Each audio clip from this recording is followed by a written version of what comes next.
thinking that I had anything to do with the smear campaign against Blake Lively. That was a few months ago. I addressed this smear campaign in hopes that the people who were bullying Blake Lively and putting her in the spotlight as a very negative, mean person to simply become aware of what they were projecting on her. If you are actively engaging in bullying and criticizing someone simply because you don't like their attitude and the way they answer certain things, so they bother your feelings, so you think you have the right to go across social media and TV and podcasts and whatever and criticize them. That is called psychological absolved self-projection. It's when I absolve myself of any wrongdoing and I project it on other people. If we don't become aware of what we see in others is actually a reflection of what we're feeling about ourselves, and we don't ask ourselves some tough questions and say, wait a minute, why do I feel the need to hate her so much and bully her so much? What about her bothers me? When we can't become aware of that and we use all of that energy and externalize it and bully others, we become what we are criticizing them for. Blake Lively had a couple of interviews where she may not have been at her best, just like every single human, because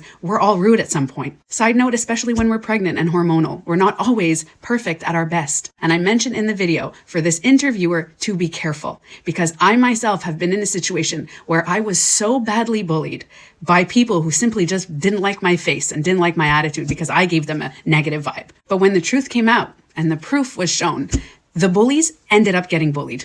And I don't wish that on anyone. And I think that's what's going to happen now, is this interviewer is going to get all the karmic energy that she put out. But I'm going to ask you right now, kindly, if you feel the need to even bully this interviewer, stop for a second and self-reflect and own your shit. Why do I feel the need to redirect my energy not to Blake now? I'm going to direct it towards this interviewer. So how to become aware is when we feel this really surge of negative energy, acknowledge it, validate it, because it's okay to have negative feelings and not like people or be upset. But before externalizing it and projecting that hate and that anger on other people, ask yourself some tough questions. Am I mad at the interviewer? Or maybe I'm mad at myself because I was easily swayed by someone. Am I mad at Blake because she had some interviews where she may have not been her best?